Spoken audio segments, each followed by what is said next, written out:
नमस्कार दोस्तों। डेट है आज की 22 जुलाई 2020 और स्वागत है आपका प्रीलिम बूस्टर न्यूज़ डिस्कशन में। सबसे पहले इंपॉर्टेंट आर्टिकल इंडो यूएस पेसेक्स के बारे में है। क्या कंटेस्ट है? यूएस नेवी का एक करियर स्ट्राइक ग्रुप जिसका नाम है यूएसएस निमिड्स, ये देखो साउथ चाइना सी से गुजर रहा था। आप ये मैप देखिए, यहाँ पर है साउथ चाइना सी और यूएसए का करियर स्ट्राइक ग्रुप जिसका नाम है यूएसएस निमिड्स, ये मलक्का स्ट्रेट से होते हुए यहाँ से गुजर रहा था और अंडमान सी के पास इंडियन नेवी के साथ एक्सरसाइज कंडक्ट होती है इस यूएसएस निमिड्स की। हमारी तरफ से कौन से नेवल शिप्स ने पार्टिसिपेट किया? शिवालिक, सह्याद्री, कामोटा और सबसे लास्ट में राणा। तो इससे पता लगता है इंडिया और यूएसए के बीच जो कोऑपरेशन है डिफेंस के क्षेत्र में कितना बढ़ रहा है। हम बात करें निमिड्स की, ये यूएस नेवी का लार्जेस्ट एयरक्राफ्ट कैरियर है। कहा जाता है इस करियर स्ट्राइक ग्रुप में 100 से ज़्यादा जो एयरक्राफ्ट हैं वो खड़े हो सकते हैं एक साथ। ये एक्सरसाइज देखो ऐसे समय में कंडक्ट की गई है जब इंडिया और चाइना के बीच बॉर्डर पर टेंशन्स हैं और इस वजह से इंडियन ओशन रीजन में भी हाई अलर्ट है। इंडियन नेवी ने वैसे इस प्रकार की पैसेक्स एक्सरसाइजेज जैपनीज नेवी और फ्रेंच नेवी के साथ भी कंडक्ट की है पास्ट में। चलते हैं आगे। नेक्स्ट आर्टिकल एस्ट्रॉयड 2020 एनडी के बारे में है। क्या कंटेस्ट है? नासा ने देखो एक वार्निंग जारी की है, एक बहुत बड़ा एस्ट्रॉयड 2020 एनडी 24 जुलाई को अर्थ के नज़दीक से गुजर सकता है। जब ये एस्ट्रॉयड अर्थ के नज़दीक से गुजरेगा तो इसका अर्थ से डिस्टेंस हो सकता है 0.034 एस्ट्रोनॉमिकल यूनिट्स। एक एस्ट्रोनॉमिकल यूनिट में कितना डिस्टेंस होता है? यहाँ पर देखिए, एस्ट्रोनॉमिकल यूनिट देखो डिस्टेंस की एक यूनिट है और 1 astronomical unit is equal to distance between earth and sun. और जब ये एस्ट्रॉयड अर्थ के नज़दीक से गुजरेगा तब इस एस्ट्रॉयड की स्पीड होगी 48,000 किलोमीटर पर आवर। इसी वजह से इस एस्ट्रॉयड को पोटेंशियली डेंजरस एस्ट्रॉयड्स या फिर पोटेंशियली हैजार्डस एस्ट्रॉयड्स की कैटेगरी में रखा गया है, क्योंकि देखो वो एस्ट्रॉयड्स जिनका minimum orbit intersection distance 0.05 astronomical unit या फिर इससे कम होता है, तो ऐसे एस्ट्रॉयड्स को पोटेंशियली हैजार्डस एस्ट्रॉयड्स की कैटेगरी में रखा जाता है। ऑर्बिट इंटरसेक्शन डिस्टेंस का मतलब जैसा देखो नाम से ही पता लगता है, मान लीजिए ये सन है, इसके चारों ओर अर्थ चक्कर लगा रही है और एस्ट्रॉयड्स भी चक्कर लगा रहा है, तो दोनों के बीच में जो मिनिमम डिस्टेंस होगा दोनों के ऑर्बिट्स के बीच में वो होता है मिनिमम ऑर्बिट इंटरसेक्शन डिस्टेंस। ये देखो दो किसी भी सेलेस्टियल बॉडीज के बीच हो सकता है, लेकिन हमारा फोकस फिलहाल अर्थ पर है।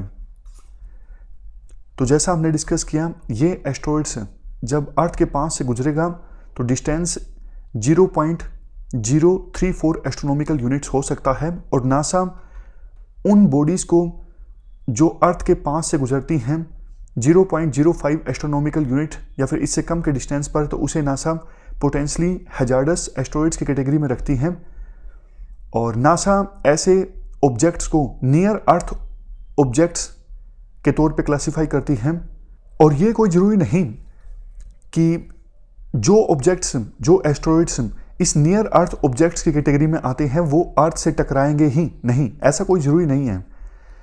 लेकिन हाँ, थ्रेट ज़रूर है, इसीलिए नासा इनको नियर अर्थ ऑब्जेक्ट्स की कैटेगरी में डालती है। चलते हैं आगे।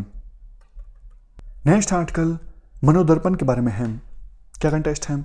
21 जुलाई 2020 को मिनिस्ट्री ऑफ एचआरडी ने ये इनिशिएटिव लॉन्च किया मनोदर्पण आत्मनिर्भर भारत अभियान के तहत। ये इनिशिएटिव देखो स्टूडेंट्स को, टीचर्स को, पेरेंट्स को साइकोलॉजिकल और सोशल सपोर्ट प्रोवाइड करेगा ताकि स्टूडेंट्स के, टीचर्स के, पेरेंट्स के मेंटल या फिर जो इमोशनल इश्यूज हैं उनको एड्रेस किया जा सके। इस इनिशिएटिव में एडवाइजरी प्रोवाइड की जाएगी, practical tips, posters, videos, dos and don'ts, ये सब चीज़ें प्रोवाइड की जाएंगी। साइकोलॉजिकल सपोर्ट से संबंधित ऑनलाइन जो क्वेरीज होंगी उनको भी एड्रेस किया जाएगा। एक टोल फ्री हेल्पलाइन प्रोवाइड की जाएगी जिस पे कॉल कर सकते हैं टीचर्स, स्टूडेंट्स या फिर पेरेंट्स। ये इनिशिएटिव लाभदायक देखो इसलिए साबित होगा क्योंकि इस महामारी के कारण स्कूल्स, कॉलेजेस, यूनिवर्सिटीज़ काफ़ी समय से बंद पड़े हैं, तो बहुत से स्टूडेंट्स मेंटल इश्यूज से सफ़र कर रहे हैं। तो मेंटल हेल्थ संबंधित इश्यूज को एड्रेस करना काफ़ी ज़्यादा ज़रूरी है और इसी को ध्यान में रखते हुए मिनिस्ट्री ऑफ एचआरडी ने इस इनिशिएटिव को लॉन्च किया है।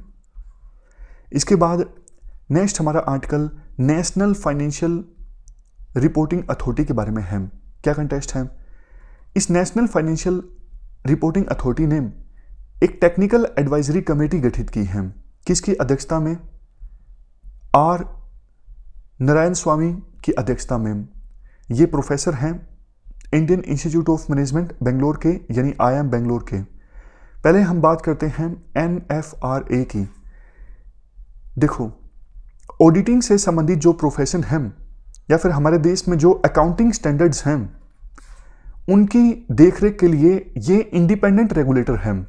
अकाउंटिंग का मतलब यहाँ पर फाइनेंशियल अकाउंटिंग से है। जो काम CAs यानी चार्टेड अकाउंटेंट्स के द्वारा परफॉर्म किया जाता है उसकी देखरेख करने के लिए ये इंडिपेंडेंट रेगुलेटर है। कब इसको इस्टेब्लिश किया गया था?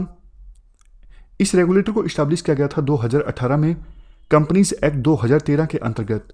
कंपोजिशन की बात करें, एक चेयरमैन, 3 फुल टाइम मेंबर्स और एक सेक्रेटरी हैं इस अथॉरिटी में।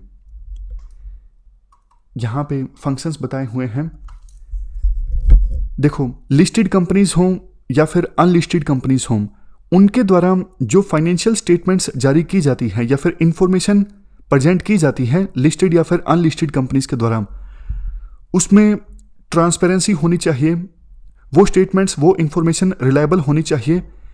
ये इंश्योर करना इस अथॉरिटी का काम है, नेशनल फाइनेंशियल रिपोर्टिंग अथॉरिटी। इस अथॉरिटी के जो अकाउंट्स हैं उनको ऑडिट किया जाता है controller and auditor general of India के द्वारा। हेडक्वार्टर कहाँ पर है इस अथॉरिटी का? न्यू दिल्ली में। देखो, इस अथॉरिटी के पास पावर्स हैं।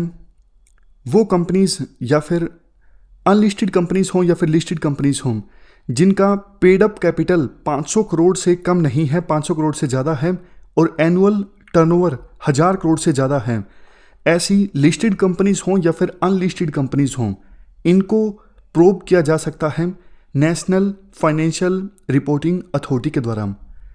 इवन देखो, institute of chartered accountants of India के मेंबर्स अगर किसी प्रकार का कोई प्रोफेशनल मिसकंडक्ट करते हैं कंपनीज की सहायता करने के लिए, मतलब उनके अकाउंट्स में गड़बड़ी करते हैं, तो इस मिसकंडक्ट की इन्वेस्टिगेशन की जा सकती है नेशनल फाइनेंशियल रिपोर्टिंग अथॉरिटी के द्वारा।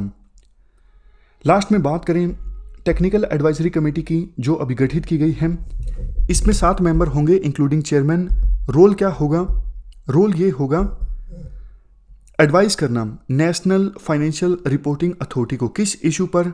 Accounting standards and auditing standards के ड्राफ्ट से संबंधित इश्यूज पर। चलते हैं आगे। इसके बाद नेक्स्ट हमारा आर्टिकल पद्मनाभा स्वामी टेम्पल के बारे में है। एडिटोरियल में हमने ये इशू डिस्कस किया था। अभी सुप्रीम कोर्ट का एक वर्डिक्ट आया है श्री पद्मनाभा स्वामी टेम्पल इशू से संबंधित। सुप्रीम कोर्ट ने अपनी जजमेंट में कहा कि जो ट्रेवनकोर की रॉयल फैमिली है उनके पास सीबेट राइट्स हैं, मतलब डीटी के, भगवान के फाइनेंशियल अफेयर्स को मैनेज करने का अधिकार है। तो ऐसा करके सुप्रीम कोर्ट ने 2011 की केरला हाई कोर्ट की जजमेंट को स्ट्राइक डाउन कर दिया, जिसमें केरला हाई कोर्ट ने कहा था, आदेश दिया था स्टेट गवर्नमेंट को इस टेम्पल के फाइनेंशियल अफेयर्स को हैंडल करने का। लेकिन इसके साथ साथ सुप्रीम कोर्ट ने अपनी इस जजमेंट में 2 कमेटीज गठित करने का आदेश दिया है। एक एडमिनिस्ट्रेटिव कमेटी जो डिस्ट्रिक्ट जज की अध्यक्षता में होगी और दूसरी एडवाइजरी कमेटी जो रिटायर्ड केरला हाईकोर्ट के जज की अध्यक्षता में होगी। बात करें इस टेम्पल की, ये हिंदू टेम्पल है, केरला के तिरुवनंतपुरम में है। वैसे ये टेम्पल 8वीं सेंचुरी का है, बट लेटेस्ट जो टेम्पल का स्ट्रक्चर है ये 18वीं सेंचुरी में बनवाया गया था ट्रेवनकोर के महाराज मार्तंडा वर्मा के द्वारा। देखो ये टेम्पल जो है इसे यूनिक चेरा स्टाइल आर्किटेक्चर में बिल्ड किया गया है। भगवान विष्णु का ये टेम्पल है। इसमें भगवान विष्णु अनंत शयना पोस्चर में है और इसके अलावा आदिशेषा पोस्चर में है। यहाँ पर देखो पहला जो ये पोज है ये है अनंत शयनम, सोते हुए, और दूसरा आदिशेषा मतलब किंग ऑफ ऑल सरपेंट्स, मतलब किंग ऑफ ऑल स्नेक्स, सांपों के राजा। वैसे देखो माना ये भी जाता है भारत में वैष्णविज्म से संबंधित 108 जो पवित्र टेम्पल्स हैं उनमें से एक है श्री पद्मनाभ स्वामी टेम्पल। चलते हैं आगे। Next article prime minister awards for excellence in public administration के बारे में है। क्या कंटेस्ट है? Ministry of personnel public grievances and pensions ने हाल ही में इन अवार्ड्स को रिस्ट्रक्चर कर दिया। देखो बात करें, गवर्नमेंट ऑफ इंडिया ने ये अवार्ड्स स्टार्ट किए थे 2006 में। नाम था prime minister awards for excellence in public administration. ये अवार्ड्स किन को दिए जाते थे?